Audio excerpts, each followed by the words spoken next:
presentar en la Facultad de Ciencias Forestales de El Dorado, una realización relativamente reciente, que trata un tema siempre delicado en nuestras tierras, que es la relación de los pueblos originarios, los blancos y sobre todo el monte, la naturaleza, la biodiversidad. Juan, ¿cómo estás? Muy buenas tardes, un gusto saludarte. ¿Cómo estás? El gusto es mío, un saludo a la gente de Posadas, a los oyentes y a ustedes. Contanos un poco, primero, cómo surge la idea de realizar este documental, un poco la cocina, cómo lo fueron haciendo. Bueno, se hace junto con las comunidades, ¿no? Había una necesidad de contar esas historias. Nosotros veníamos trabajando con el movimiento social que agrupa algunas de esas comunidades, que es el movimiento de trabajadores excluidos, la rama rural, y habíamos hecho algunas experiencias en otras provincias, ¿no? En la provincia de Buenos Aires, en la zona de La Plata, en el cinturón frutihortícola, en los crianceros de cabras en La Pampa, en Neuquén, en el sur neuquino, con las comunidades mapuche, bueno, etcétera, en Entre Ríos con una cooperativa de pescadores, y llegó el momento de ir a Misiones, y en Misiones había tantas historias tan importantes, tan relevantes, digamos, para el tema de la tierra, que se decidió, en lugar de hacer un formato más corto, que era el que veníamos haciendo, capítulos de 20 minutos, hacer una película, ¿no? Unir las tres experiencias, que son la de Pozo Azul, la de Iguazú, que es una comunidad guaraní, y la de la zona de Puerto Libertad, donde hay una cooperativa también, sí. Y contarlas un poco mancomunadamente, ¿no? Junto con los compañeros y compañeras de las comunidades, discutiendo un poco de qué tenían ganas de hablar, quiénes iban a ser entrevistados, bueno, y después viendo algunos borradores que le llamamos nosotros, ¿no? Cortes no definitivos de la película, para terminar una edición también conjunta, dialogada con ellos y ellas. Y bueno, intervino un equipo de colegas, compañeros, compañeras docentes, investigadores, que se vienen ocupando del tema del conocimiento en los movimientos sociales, ¿no? Que es un grupo de docentes de la Universidad de Luján. De modo que ahí confluyeron un poco la actividad mía como cineasta y mi integración al Departamento de Educación ahí de la Universidad de Luján, la experiencia del movimiento social y las comunidades en Misiones en particular, ¿no? Misiones tiene históricamente una problemática de tierra realmente compleja y grave, una provincia que se distribuyó entre amigos cuando todavía era territorio nacional, y la rémora de eso todavía está pendiente acá. Hay pueblos enteros, caso del Soberbio, que están sobre superficies que están en litigio judicial porque le pertenecen a una empresa quebrada, por ejemplo. De estas cosas te habrás encontrado con miles. Sí, vos me contás esa historia y te digo que es casi lo que cuentan en particular los campesinos de la zona de Pozo Azul, ¿no? Que hablan de lo que lograron ellos con movilización y presionando mucho para la ley de regularización de tierras, ya por el 2003, 2004 creo que fue, y cuentan esa historia de cómo la provincia se dividió en 4 o 5 partes, y ellos tuvieron la ventaja, entre comillas, de que alguien se olvidó de repartirse una franja que quedaba ahí en el centro de la provincia, y que esas tierras quedaron como tierras fiscales, y que después se pudo regularizar la situación de campesinos y campesinas que vivían en esos lugares ancestralmente, gracias a esa situación, ¿no? Pero el resto estuvo todo, como decís vos, repartido entre amigos. Hay uno de los compañeros ahí entrevistados que dice que hayan comprado esas tierras, yo no tengo memoria, ¿no? Y eso te da cuenta un poco de cómo fue esa distribución del capitalismo originariamente, no solo en Misiones, ¿no? Sino en Corrientes también, en las provincias sobre todo vinculadas a la explotación de la madera, ¿no? Juan, ¿cómo fue para vos o para el equipo el vínculo con la gente? Porque, digamos, sabemos siempre que se hace un trabajo como el que ustedes hacen, lo más difícil y lo más importante es que la gente crea en lo que vos vas a hacer, que confíe en contarte sus historias, por más que casi no tengan espacios para hacerlo. Es muy difícil hacer eso. ¿Ustedes tienen un método para hacerlo? ¿Cuál es la manera en la que logran realizar esto y que la gente se vea reflejada ahí? La pregunta me pone a pensar, en realidad. No sé si hay un método, pero creo que hay 2 factores importantes. Uno es la actitud del documentalista, la documentalista cuando cae, digo caer porque no somos de ahí, y eso es un primer punto que hay que tener claro, transparentar, ¿no? A una comunidad y cómo se relaciona con las personas y qué significa el proyecto de la película también, ¿no? Si la película es una cosa que ya está decidida, que ya ya se tomó, digamos, como parte de ese trabajo del artista o del narrador o del comunicador, o si tiene un sentido abierto que está puesto a diálogo, ¿no? Eso me parece que es un punto importante. Y eso es cotidiano, porque en cada lugar nuevo, en cada familia nueva que visitas, eso se vuelve a charlar, se vuelve a plantear. Incluso a veces hemos tenido que luchar contra la delegación en esos aspectos, ¿no? Bueno, ustedes son los que saben de las historias, son los que saben hacer las películas y nosotros no. Bueno, y entender que narradores y narradoras somos todos, que incluso en el campo esa tradición es muy rica, más allá de hacer o no hacer cine, el hecho de contar historias, ¿no? Y eso creo que todos pueden aportar en ese sentido. Y después el otro aspecto que me parece que es importante también es el trabajo con las organizaciones, ¿no? Uno no llega ahí solo ni sola y el hecho de que la organización, que ya está en el lugar, que está integrada por muchos de los propios compañeros y compañeras que entrevistamos o que filmamos, se haya abierto, haya discutido previamente la posibilidad de hacer eso, creo que abre muchos caminos, ¿no? Y allana un poco eso que vos contás, que existe siempre, que es, bueno, la distancia, a veces la desconfianza, ¿no? Pero bueno, eso me parece que se ha logrado saldar en gran medida. Si pudiera yo elegir, creo que hubiera sido bueno tener más tiempo, ¿no? Haber filmado o haber a lo mejor ido alguna vez a conocer, a charlar, a observar, a investigar un poco, a compartir y después ir a otra vuelta a filmar, como muchas películas a veces se hacen. Nosotros no tuvimos tiempo de hacer eso y bueno, se filmó todo, esos 3 lugares, en el término de un poco más de una semana, que es un tiempo corto, ¿no? Para una película, para el rodaje de una película, quiero decir. Tal cual. No, estaba pensando en lo que decías y se me aparece la palabra respeto también. Es una cosa que uno a veces no percibe, pero el tomarse el tiempo de escuchar y de observar y de esperar que el otro desarrolle con sus tiempos lo que quiere decir, tiene un valor que después se nota en la realización. Sí, incluso eso que vos mencionás, uno lo puede ver en la película, ¿no? Es una película con los tiempos de las comunidades y el ritmo de las comunidades. El otro día que la pasamos en Buenos Aires vinieron grupos, compañeros y compañeras también de la organización, pero de sectores más urbanos, ¿no?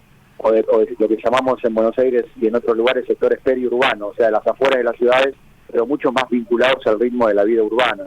Y en algún momento, al inicio sobre todo, les costaba un poco seguir el ritmo lento, pausado del habla de los compañeros y compañeras de la primera historia, que es la de la comunidad guaraní, por ejemplo, pero después se fueron enganchando con los temas, me parece, ¿no? Con eso que tiene en común y es universal, más allá de que esté contando algo de una comunidad específica o de la provincia de Misiones, que es, bueno, los grandes temas también de nuestro tiempo, ¿no? Y son grandes temas para la ciudad también, la cuestión de la alimentación, cómo vivimos, el espacio, la tierra, el trabajo, ¿no? Tantos temas que nos cruzan cotidianamente. Claro. Estaba pensando en esta experiencia de ustedes como grupo de trabajo que han podido filmar tanto en el sur como en la zona montañosa y ahora aquí en el Monte Misionero.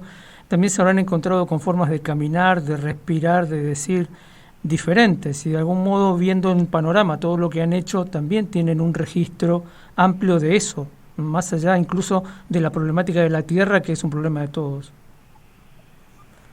Sí, siento una sensación así dual con eso, ¿no? Hay mucha diversidad, hay singularidades de cada lugar, de cada zona, el paisaje también forma la existencia del ser humano y entonces cada uno también vive en relación con ese paisaje que es distinto en cada lado. Argentina en ese sentido es un país, te diría, no sé si hay demasiados países en el mundo con la diversidad que tenemos geográfica, de climas, ¿no? De paisajes. Pero también hay puntos centrales que yo creo que están en común, ¿no? Y eso lo hemos podido ver en términos de las problemáticas, ¿no? Que aborda el sector rural. La tierra, la producción, la alimentación, el avance del agronegocio, bueno, eso está en todos lados. Y además te diría, bueno, por conocer también otras realidades de pueblos originarios de otros países de la región, creo que hay una identidad latinoamericana, del cono sur por lo menos, que es muy fuerte, ¿no? También, y uno la siente, no sé, estás en México en una comunidad de Chiapas y ves cosas en común con los campesinos en Santiago del Estero, por ponerte un ejemplo, ¿no? Claro. Y a tantos miles de kilómetros de distancia, pero eso es la identidad nuestra, ¿no? La identidad originaria, que es la primera identidad y la más fuerte de nuestras después naciones, ¿no? O patrias. Tal cual, tal cual. Bueno, hablemos un poco de la presentación que se va a hacer en la Facultad de Ciencias Forestales del Dorado este viernes, tengo entendido. Sí, la están organizando compañeros y compañeras de las comunidades. Yo creo que es una buena oportunidad ahí para que se integren distintos públicos, ¿no? O sea, por un lado, gente de las comunidades donde filmamos, que están ahí a mano del lugar y pueden ir y van a ir seguramente, y también los estudiantes y las estudiantes, ¿no? Me parece que es un sector, un sujeto que no tenemos para nada que dejarlo fuera del debate de estos temas. Son las y los jóvenes que están formándose a veces como ingenieros forestales o como, no sé, en carreras agronómicas, ¿no? Y el debate, digamos, sobre la tierra y cómo es también el uso de la tierra, ¿no? Y la vida en relación con la tierra, me parece que es central, ¿no? Es central y va a definir seguramente los años venideros. Para qué lado caiga la taba, como quien dice en este debate, ¿no? Si vamos a dejar en manos de las grandes empresas multinacionales, del agronegocio, de la explotación intensiva, el territorio, o si vamos a cuidarlo un poco más pensando que nosotros también tenemos que vivir aquí y las generaciones que vienen, ¿no? Sí, solo a modo de reflexión final te pido algo en relación a esto que acabas de decir. En el Senado en este momento se está debatiendo algo fundamental para todo esto que acabas de mencionar. Por ejemplo, un régimen que permite a las mineras, y esto impulsado por los gobernadores de esas provincias, hablo de San Juan, Catamarca, Salta, entre otras, que intentan darle todas las facilidades y más a las empresas que vengan a explotar el cobre, en esos lugares, el cobre y otras cosas, en esos lugares. Sin siquiera hacerse una pregunta en torno de si hay en esos lugares o no asentada gente, cuántos siglos hace que están allí, cuáles son sus costumbres, su cultura. Claro, creo que es el RI, lo que mencionás, el exactamente, régimen, ¿no? El régimen de grandes inversiones. Claro, y además mencionás justo el caso de la minería, que es una actividad que prácticamente no le da recursos a nuestro país, ¿no? O sea, es un extractivismo puro y duro donde se pagan muy pocos impuestos por la extracción.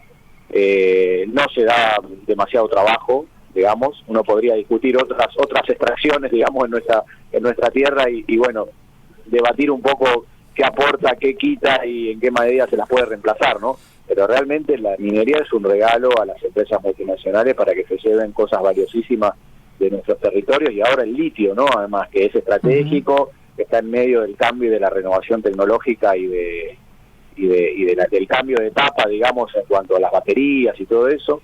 Y bueno, me parece que es fundamental que la ley no se apruebe, que no avance, porque además en medio de ese paquete está también la ley de tierras, ¿no? La modificación de la ley de tierras, que, digamos, yo se lo planteo esto como en el imaginario a cualquiera que nos esté escuchando. Pensemos juntos lo que era la situación de las tierras hasta hoy, con una ley de tierras que limitaba en cierto sentido y entre comillas, porque después estaba el problema de la aplicación y demás, ¿no? Pero una ley de tierras que limitaba la extranjerización y el uso intensivo de tierras, porque trazaba zonas donde podías explotar, otras no. Fíjense, pensemos juntos lo que era la situación de las comunidades y de la tierra hasta ese momento con esa ley y lo que sería sin siquiera ese freno, ¿no? O sea, liberando totalmente la posibilidad de cualquier extranjero, de cualquier empresa multinacional, se apropie, compre a precio vil nuestras tierras y haga lo que quiera ahí. Sería una catástrofe verdaderamente y a corto plazo, te diría, ¿no? Tal cual. Bien, reiteramos la invitación entonces, viernes 10 de mayo, 18 horas, Facultad de Ciencias Forestales del Dorado. Así es. Bueno, las y los esperamos, todos los que se quieran acercar. Seguramente va a haber otras proyecciones en Misiones. Vamos a contar con ustedes para que las podamos difundir. Dale. Al que le quede más cerca irá a la que mejor le quepa, digamos. Tal cual, tal cual. Juan, muchísimas gracias. Te mando un abrazo, gracias por ocuparse del tema y un saludo a toda la audiencia. Hasta luego.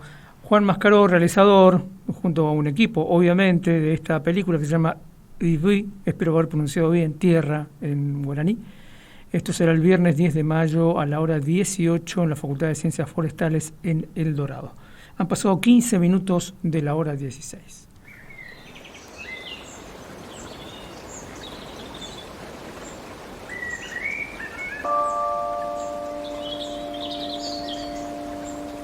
Agüita fresca para este río revuelto. Les debemos la claridad para otros tiempos. Otro aire, de 15 a 18, por FM Universidad.